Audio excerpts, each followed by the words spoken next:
शिवाय गुरवे सच्चिदानन्दमूर्तये निष्प्रपञ्चाय शान्ताय निरालम्बाय तेजसे। हरिओम प्रभु जी। आज के इस अध्यात्म परिषद में आप सबका स्वागत है। आज भी अपरोक्षानुभूति को आगे बढ़ाएंगे। पहले मंगलाचरण का पाठ करते हैं।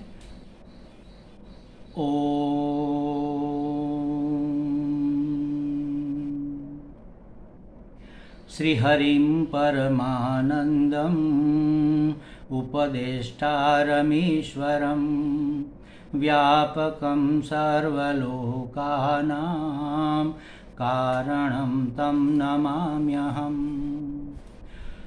हम विचार कैसे करना चाहिए इसके ऊपर चर्चा कर रहे हैं। तो श्लोक नंबर 12 से लेकर 16 तक विचार कैसे करना चाहिए ये बताया गया है। तो उन्हीं 5 श्लोकों का पहले पाठ करेंगे, फिर इसको समझने का प्रयत्न करेंगे। कोहम कथमिदं जातं को वै कर्तास्य विद्यते उपादानं किमस्ति विचारः सोऽयमीदृशः नाहं भूतगणो देहः नाहं चाक्षगणस्तथा एतद्विलक्षणः कश्चिद् विचारः सोऽयमीदृशः अज्ञानप्रभवं सर्वं ज्ञानेन प्रविलीयते संकल्पो विविधः कर्ता विचारः सोऽयमीदृशः एतद्योर्यदुपादानम् एकं सूक्ष्मं सदव्ययं यथैव मृद्घटादीनां विचारः सोऽयमीदृशः अहमेकोऽपि सूक्ष्मश्च ज्ञाता साक्षी सदव्ययः ते तदहं नात्र संदेहः विचारः सोऽयमीदृशः। देखो क्या कहा है, विचार किसको कहते हैं और कैसे करना चाहिए। तो कहा को हम, अहम कह, मैं कौन हूँ, इस तरह से विचार करना चाहिए। इदम कथम जातम, यह सब जगत कैसे जन्मा, यह विचार करना चाहिए। और अस्य कर्ता कह विद्यते, इस जगत का कर्ता कौन है, ये तीसरा विचार। और चौथा विचार यह करना चाहिए कि यह उपादानम किमस्ति, इस जगत का उपादान क्या है। उपादान माने मटेरियल, जिस पदार्थ से, जिस मसाले से यह वस्तु बनी है उसको कहते हैं उपादान। जैसे घड़ा मिट्टी से बनता है तो मिट्टी घड़े का उपादान है। गहने सुवर्ण से बनते हैं तो सोना गहनों का उपादान है। तो इस जगत का उपादान क्या है, किस मसाले से इस जगत को बनाया गया है। सह अयम ईदृशः विचारः, ऐसा यह चिंतन करना, इसका नाम है विचार। ये हमने कल देखा था। 4 प्रकार से कैसे विचार किया जाता है, मुख्यतः 4 चीजों पर कैसे विचार करना चाहिए, यह हमने कल देखा था। अब एक एक चीज पर कैसे विचार करते हैं ये भी देखेंगे। पहले देख लेते हैं कि स्वयं को पापी पुण्यात्मा मानना माने कि अपने आप को कर्ता मानना। पाप करने वाला मैं हूँ, पुण्य करने वाला तो पाप पुण्य का कर्ता मानना। और उसका परिणाम सुख दुख आता है तो सुख दुख का भोक्ता मानना। और पदार्थ जो बाह्य पदार्थ है, जागतिक पंच भौतिक पदार्थ है, उसको जानने का प्रयत्न करना। तो ये कर्ता भोक्ता प्रमाता, अपने आप को मानना, मानने वाला समझ लो, अपने आप को कर्ता भोक्ता प्रमाता मानने वाला। वास्तव में मैं कौन हूँ, क्या मैं कर्ता हूँ, क्या मैं भोक्ता हूँ, क्या मैं प्रमाता हूँ। और जिस उपकरण से मैं कर्म करता हूँ, हाथ पांव वाणी इत्यादि से, और जिस उपकरण से मैं उसका भोग करता हूँ, शब्द स्पर्श रूप रस गंध इत्यादि से, तो वह उपकरण मैं हूँ या वह मेरे साधन है। तो ये सब विचार करना को हम विचार है। मैं कौन हूँ, यह विचार कहा जाए। मैं कौन हूँ कैसे विचार करना है, यह मैं पापी पाप पुण्य का करता हूँ, सुख दुख का भोगता हूँ। मैं कौन हूँ, वास्तव में मैं कौन हूँ, अर्थात वास्तव में मेरा स्वरूप क्या है। देखो, हमने कई बार बात ये बताई है, इसको ठीक से याद रख लेना चाहिए। स्वरूप उसको कहते हैं जिसमें कभी भी कोई परिवर्तन न तो हुआ है, न तो हो रहा है, और न तो भविष्य में कभी होगा। सदा एक रस जो रहे, पहले जो था आज भी है कल भी रहेगा, उस सत्य को कहते हैं स्वरूप। जो कभी बदलता नहीं उसको स्वरूप कहते हैं, और जो बदलता है उसको रूप कहते हैं। जैसे गहने हैं तो हार है, हार में से आप कुंडल बना लो, उसको पिघलाकर फिर चूड़ी बना लो, कड़ा बना लो, उसको पिघलाकर फिर कान की बाली बना लो। कुछ भी आप उसका रूप बदल सकते हैं। रूप बदलेगा, उसका स्थान भी बदल जाएगा, उसकी व्यावहारिक कीमत मूल्य भी बदल जाएगा, लेकिन सोना नहीं बदलेगा। तो रूप बदलता है, गहनों का रूप है, अलंकारों का जो रूप है वह बदल सकता है। अगर नहीं आप परिवर्तन करो, अपने आप भी बदलता है। जैसे कल हमने कहा था, घड़ा बनाकर रख दिया या मकान एक बड़ा सा बनाकर रख दिया और 10 साल तक उसको खोला ही नहीं, परदेश चले गए, आकर देखेंगे तो उसका विघटन होने लगता है, उसका वो डिस्ट्रॉय होने लगता है, उसका नाश, वो गिरने लगता है, एक एक कण कण करके वह रफे दफे हो जाता है। तो रूप तो अपने आप भी बदलता है, नेचुरली, कुदरत की प्रक्रिया के हिसाब से, क्योंकि उसके ऊपर वायु इफेक्ट करती है, भेज इफेक्ट करता है, गर्मी असर करती है, बारिश असर करता है, सब असर इफेक्ट करते हैं। 5 महाभूत उसमें इफेक्ट करते हैं, इसलिए उसका नाश तो होता ही है। रूप बदलता है लेकिन स्वरूप कभी बदलता नहीं है। सोना तो सोना ही रहता है, चाहे कुंडल हो, चाहे किरीट हो, चाहे कड़ा हो, चाहे बाली हो, कुछ भी आप बना लो, लेकिन सोना तो सोना ही रहेगा। तो उसी तरह जैसे मिट्टी ही रहेगी, उसमें से घड़ा बना लो, उसमें से कुल्हड़ बना लो, उसमें से ईंट बना लो, उसमें से गमला बना लो, चाहे कुछ भी बना लो, मिट्टी में कोई परिवर्तन नहीं होता, मिट्टी तो मिट्टी ही रहती है। उसी तरह मैं कौन हूं, माने कि मेरा स्वरूप क्या है, ये बदलने वाला मैं तो हो नहीं सकता। कभी लगता है मैं पुरुष हूं, कभी लगता है मैं सन्यासी हूं, कभी लगता है मैं पिता हूं, कभी लगता है मैं पुत्र हूं। तो ये सापेक्ष मेरी जो पहचान है वह तो रूप है, या तो समझ लो वह मेरा वेश है या मेरी भूमिका है, लेकिन उस भूमिका को निभाने वाला मैं, जिसका धारण करने वाला मैं, उसका स्वरूप क्या है। तो पाप पुण्य का कर्ता, सुख दुख का भोगता, वास्तव में मैं हूं, वास्तव में मेरा स्वरूप क्या है, इसके ऊपर विचार करना चाहिए। और जो ये प्रतीत हो रहा है स्थावर जंगम जगत, वह क्यों बना, उसकी उत्पत्ति का प्रयोजन क्या है, क्यों बनाया। किसी ने भी बनाया हो, लेकिन क्यों बनाया, कोई एक शक्ति है जिसने ये जगत का सर्जन किया, या तो अपने आप हो गया समझ लो, लेकिन क्यों हुआ, इसके पीछे हेतु क्या है।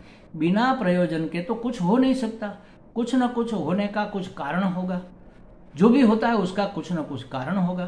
तो इसका कारण क्या है, इसका प्रयोजन क्या है। प्रत्यक्ष आदि प्रमाणों से प्रतीत होने वाले इस नाम रूपात्मक जगत का कर्ता कौन है। अगर किसी ने बनाया है तो इसका कर्ता कौन है, या तो अपने आप बना है, कैसे बना, ये इसको बनाने वाला कौन है।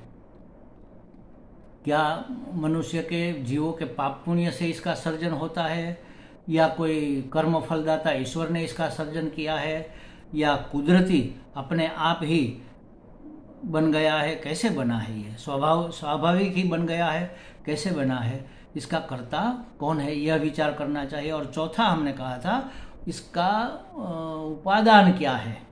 जैसे घड़े का उपादान मिट्टी है, गहनों का उपादान स्वर्ण है, उसी तरह इस जगत का उपादान क्या है। इस तरह का विचार करना ही विचार कहलाता है। यही तत्व ज्ञान की प्राप्ति का अमोघ साधन है।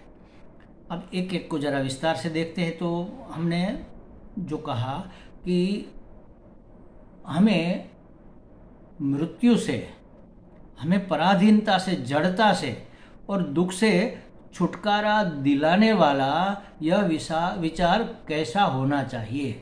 विचार तो करना है, लेकिन उलझने के लिए नहीं, सुलझने के लिए। कभी हम कहते हैं कि विचार कर्तव्य, तो कभी किसी ने एक बार कहा था कि महाराज विचार तो बहुत करते हैं और इतने विचार भी आते हैं रात को कि नींद भी नहीं आती। तो ये तो उलझने वाले विचार हुए ना, ऐसे विचार नहीं।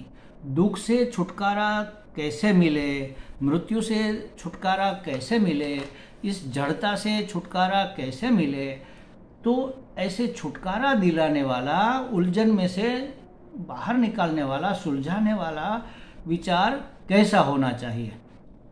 को हम, मैं कौन हूँ, इसके ऊपर यह विचार करना चाहिए। मैं कौन हूँ इसका कैसे विचार करना चाहिए ताकि मैं दुख से, मृत्यु से, भय से, पराधीनता से मुक्त हो सकूं। अब हमें तो ये पता नहीं, हमने कल बताया था कि हम अगर हम आंख बंद करके बैठ जाएंगे और पूछेंगे कि को हम, मैं कौन हूँ, मैं कौन हूँ, मैं कौन हूँ, तो अंदर बुद्धि से क्या जवाब आएगा? क्योंकि बेवकूफ़ी तो अभी है ही, अज्ञान तो बना रहा, अज्ञान तो मिटा नहीं है। तो वही जवाब आएगा कि अरे भाई मैं तो स्वामी नित्य निष्ठानंद हूँ। अरे नहीं नहीं, ये तो तुम्हारा नाम है, तुम कौन हो? अरे मैं तो सन्यासी हूँ। अरे ये तो तुम्हारा आश्रम है, तुम कौन हो? सन्यासी नहीं, तुम कौन हो? वास्तव में जिसने सन्यास लिया वह तुम कौन हो? तो मैं मनुष्य हूँ, ये तो योनि है, 84 लाख योनि में एक योनि है जिसको तुमने धारण किया है, तुम कौन हो? तो इस तरह से पूछते पूछते पूछते, अगर हम ये तरीका नहीं जानते हैं और ऐसे ही पूछ बैठे कि मैं कौन हूँ, तो अंदर बेवकूफ़ी भरा ही जवाब आएगा कि मैं फला फला नाम का व्यक्ति हूँ, मनुष्य हूँ, सन्यासी हूँ, पिता हूँ, पुत्र हूँ, या तो मेरा जो भी रोल है उसको मैं बता दूंगा। तो अगर हमें समझ न आए कि हमें कैसे करना है, तो किसी महात्मा की, किसी समर्थ पुरुष की सहायता लेनी चाहिए। एक आदमी गया महात्मा के पास, उदाहरण के रूप में देख लो, उसको कोहम विचार का पता नहीं चला कैसे करना चाहिए, तो वह गया महात्मा के पास और कहा कि महात्मा जी मैं बहुत दुखी हूँ, मैं क्या करूँ। ज़्यादातर लोग तो हम उसी के लिए जाते हैं महात्मा के पास, अपना दुख रोने के लिए। इसमें कोई गलती नहीं है, ठीक है, लेकिन हम दुख किसको मान रहे हैं? सांसारिक असुविधा को हम दुख मान रहे हैं। महाराज जी मैं बहुत दुखी हूँ। क्यों भाई दुखी हो? मेरे बेटा नहीं है, आप कृपा करो एक बेटा हो जाए। महात्मा लोग बेटा देने के लिए होते हैं क्या? महाराज जी आप आशीर्वाद दो, हमारा लड़का बिजनेस में सेटल हो जाए। तो ये तो सांसारिक चीज़ों को मांग मांग कर, उसमें उलझ उलझ कर आज तक दुखी होते आए हैं। दुख से आत्यंतिक मुक्ति कैसे हो, यह पूछना चाहिए ना। तो किसी ने पूछा जाकर महात्मा से कि महाराज मैं बहुत दुखी हूँ। तो महात्मा ने देखा पहले उसकी तरफ, थोड़ा सोचा, फिर समझा। देखो महाराज अगर सीधा कह देते कि बोलो क्या दुख है, मैं अभी आपको आशीर्वाद देके दुख मिटा दूंगा, तो ये बेवकूफ़ी की बात होती। वास्तविक महात्मा जो है, जो ज्ञानी पुरुष है, जो श्रोत्रिय ब्रह्मनिष्ठ सद्गुरु है, वह प्रश्न का जवाब कैसे देगा? वह प्रश्न की जड़ को ही काट देगा। वह यह सोचेगा कि यह प्रश्न किस अज्ञान के कारण उत्पन्न हुआ है, इसका कारण क्या है, प्रश्न उपस्थित होने का कारण क्या है, उस कारण को मिटा देगा। अखंडानंद जी महाराज वृंदावन वाले कहते थे कि प्रश्न का हमें पेट नहीं भरना है, प्रश्न का पेट फाड़ देना है, प्रश्न ही मिट जाना चाहिए। तो उसने कहा कि महाराज मैं बहुत दुखी हूँ। तो महाराज ने सोचा, देखा, फिर उसके कारण की ओर उसका ध्यान गया। तो कारण के लिए उसने पूछा कि भाई तुम्हारे वस्त्र तो साफ सुथरे ठीक ठीक लग रहे, सुंदर लग रहे हो, और रात्रि में तुम्हें निद्रा आई थी? तो उसने कहा हाँ महाराज अच्छे से मैं सोया था। अच्छा, शाम को सुबह में आया था? तो पूछा कि शाम को पेट भर के खाना मिल गया था? तो हाँ महाराज बहुत अच्छे से मैंने खाना खाया। तो महात्मा ने कहा कि तुमको वस्त्र का अभाव नहीं है, तुमको भोजन भी ठीक मिल रहा है, और तुमको नींद आ रही है, माने कि चिंता ज़्यादा कुछ है नहीं, तो फिर दुखी क्यों हो? तो फिर तुम दुखी क्यों हो? तो उसने कहा कि महाराज मुझे अपने जो लोग हैं, व्यक्ति, वस्तु, पदार्थ, उसके वियोग का और अपनी मृत्यु का भय लगता है। मैं अज्ञानी हूँ, इसलिए मुझे दुख है।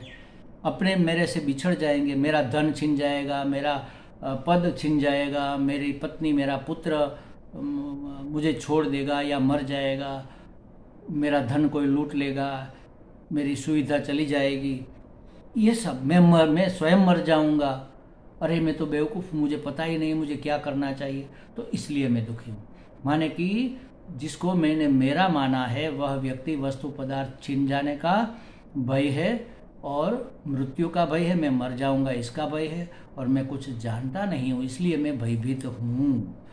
तो मैं तो भयभीत हूँ। महाराज ने कहा कि देखो, मैं दुखी हूँ, मैं अज्ञानी हूँ, मैं भयभीत हूँ, ये सब चित्त की स्फुरना है, तुम्हारे चित्त की स्फुरना है, और तुम इसको जान रहे हो कि नहीं? हाँ महाराज, मुझे पता है, मैं दुखी हूँ, मैं अज्ञानी हूँ, मैं भयभीत हूँ, मैं जान रहा हूँ।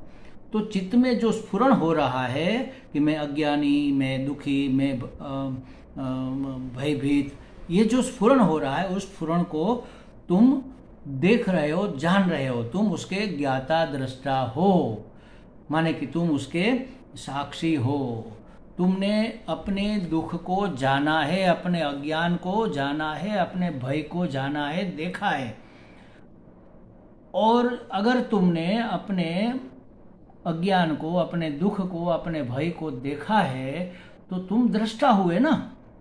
तुमने जाना है तो तुम उसके ज्ञाता हुए, माने कि तुम उसके साक्षी हो, तुम वह नहीं हो। दुखी, भयभीत, अज्ञानी तुम नहीं हो, तुम तो उसको जानते हो। जिसको हम जानते हैं वह हम नहीं होते। जैसे समझो कि हम इस रुमाल को देखते हैं, जानते हैं, समझते हैं, तो हम इसके दृष्टा है, हम रुमाल नहीं हो सकते।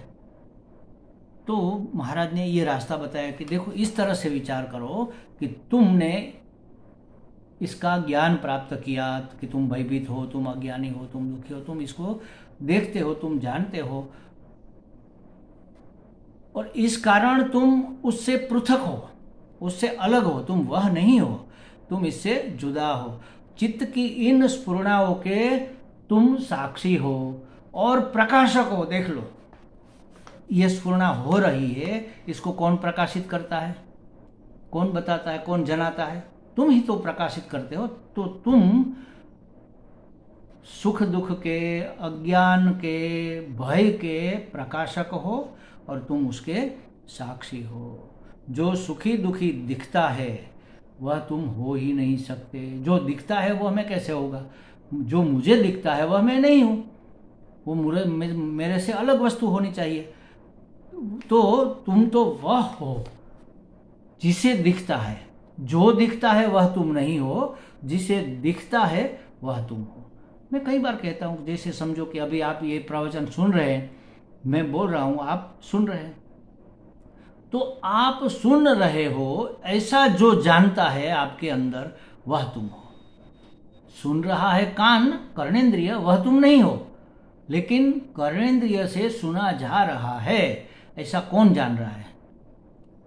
वह तुम हो। सुना जा रहा है, इसको कौन प्रकाशित करता है? वह तुम हो। और सुनाई देने का साक्षी कौन है? वह तुम हो। तो जिसको हम जानते हैं वह हम नहीं हो सकते, हम तो उसके साक्षी होते हैं, हम उसके प्रकाशक होते हैं। जो दिख रहा है वह मैं नहीं हूँ, जो देख रहा है वह मैं हूँ।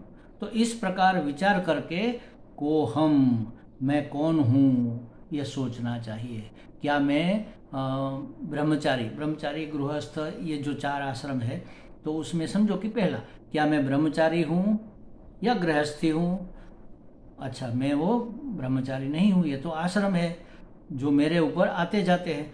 तो मैं ब्राह्मण आदि हूँ, ये तो मेरी जाति है, जिस जाति में मेरा जन्म हुआ। तो क्या मैं हिंदू हूँ?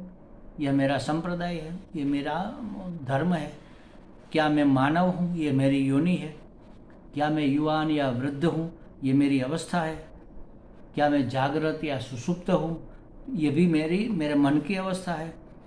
ये मैं नहीं हूँ। मैं इन सब को देखने जानने वाला ज्ञाता दृष्टा हूँ, माने कि मैं इसका साक्षी हूँ और ये हो रहा है।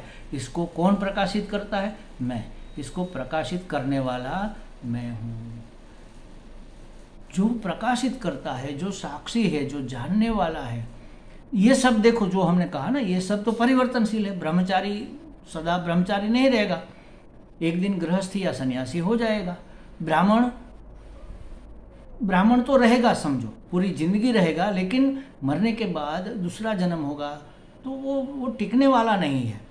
और ये हिंदू आदि धर्म भी परिवर्तन हो सकता है। और ये जो मानव आदि योनि है, योनि का तो 84 लाख योनि है। इस समय मानव बने, अगले बार कुत्ता भी हो सकते हैं। तो ये सब देश काल वस्तु इत्यादि में परिवर्तन हो रहा है। सब में देश के हिसाब से परिवर्तन हो जाएगा, काल के हिसाब से परिवर्तन हो जाएगा, वस्तु के हिसाब से परिवर्तन हो जाएगा। रात को 12 बजे हम सुषुप्त है, सुबह के 5 बजे हम जागृत हो गए, फिर शाम को 10 बजे हम सोने गए तो स्वप्नस्थ हो गए। तो ये जो है वह मन की अवस्था है। ये सब देश काल वस्तु के हिसाब से परिवर्तनशील है, लेकिन हम परिवर्तनशील नहीं है, अपरिवर्तनशील है। परिवर्तनशील को परिवर्तनशील नहीं जान सकता। देखो ट्रेन दौड़ी जा रही है, लेकिन उसकी पटरी है वह स्थिर है। अगर पटरी भी दौड़ती तो ट्रेन दौड़ नहीं सकती। अगर हम दौड़े, जैसे वो वॉकिंग मशीन होता है ना, ट्रैक होता है, नीचे पटरी दौड़ती रहती है और उसके ऊपर आदमी भी दौड़ता है, बहुत दौड़ता है, पसीना पसीना हो जाता है मशीन के ऊपर दौड़ दौड़ कर। पटरी भी दौड़ती है, नीचे जो पट्टा है वह भी दौड़ता है, उसका फ्लोर, और आप भी दौड़ रहे हैं। कहाँ पहुँचे? कहीं नहीं, वहीं के वहीं है। तो आप दौड़े, लेकिन फिर भी आप नहीं दौड़े। तो जो स्थिर है अधिष्ठान, उसके बगैर दौड़ हो नहीं सकती। तो उसी तरह जो परिवर्तनशील है, उसके ऊपर परिवर्तनशीलता को जानने का कोई सहूर नहीं है, उसके पास कोई उसका कोई उपाय नहीं है। अपरिवर्तनशील ही परिवर्तनशील को जान सकता है। हमने देखा सुबह हो गई, हमने देखा दोपहर हो गई, हमने देखा शाम हो गई, तो हम तो वही के वही है ना, हम थोड़े बदल गए। अगर हम बदल जाते तो सुबह शाम ये सब दिख नहीं सकता। तो शरीर भी बदलता है, पहले बच्चा था, फिर युवान हुआ, फिर अब वृद्ध हुआ, तो ये बदलता है, लेकिन मैं तो वही का वही हूँ। परिवर्तनशील में भी, सब परिवर्तनशीलों में जो अपरिवर्तनशील है वह मैं हूँ। को हम, मैं कौन हूँ? ये परिवर्तनशील में हूँ? नहीं। उसको जानने वाला अपरिवर्तनशील, उसको समझने वाला, उसको देखने वाला अपरिवर्तनशील, उसको उसका साक्षी अपरिवर्तनशील, उसका प्रकाशक अपरिवर्तनशील मैं को हम। इस तरह से अनेक प्रकार से अपने आप को जांचना समझना चाहिए कि वास्तव में मैं कौन हूँ। जो परिवर्तन हो रहा है वह मैं नहीं हो सकता। जिसको मैं जान रहा हूँ, जिसको मैं देख रहा हूँ, उसका मैं दृष्टा हूँ, वह मैं नहीं हो सकता। जो मेरा है वह भी मैं नहीं हो सकता। जैसे कि ये वस्त्र मेरा है तो वस्त्र मैं नहीं हो सकता, ये चश्मा मेरा है तो चश्मा मैं नहीं हो सकता। तो उसी तरह जो मेरा है वह भी मैं नहीं हो सकता, जो परिवर्तनशील है वह मैं नहीं हो सकता, जिसको मैं जानता हूँ वह मैं नहीं हो सकता। को हम, तो उसको जानने वाला, उसको समझने वाला, उसको देखने वाला, उसको प्रकाशित करने वाला अपरिवर्तनशील स्वयं प्रकाश प्रकाशक मैं हूँ। को हम। अब ध्यान करके उसको जांच परख लेना चाहिए कि वास्तव में मैं कौन हूँ। रमन महर्षि ने तो इसी एक शब्द के ऊपर अपना पूरी साधना का महल खड़ा किया था। ज्ञान की, परम ज्ञान की प्राप्ति, जीवन मुक्ति की प्राप्ति इस एक ही वाक्य से, को हम, मैं कौन हूँ, इसके ऊपर से उन्होंने मुक्ति प्राप्त की थी। ये ज्ञान मार्ग का आसान से आसान और सीधे से सीधा और छोटे से टुक्के से टुका, छोटे से छोटा रास्ता है। ये शॉर्टकट है। अगर ये दिमाग में सही तरीके से ढंग से बैठ जाए तो और कुछ करना बाकी नहीं रह जाता। हमें लगता है काफ़ी चर्चा हो गई, आगे की बात आगे करेंगे। ओम पूर्णमदः पूर्णमिदं पूर्णात् पूर्णमुदच्यते पूर्णस्य पूर्णमादाय पूर्णमेवावशिष्यते। ओम शांति शांति शांति। हरि ओम। श्री गुरुभ्यो नमः। हरि ओम।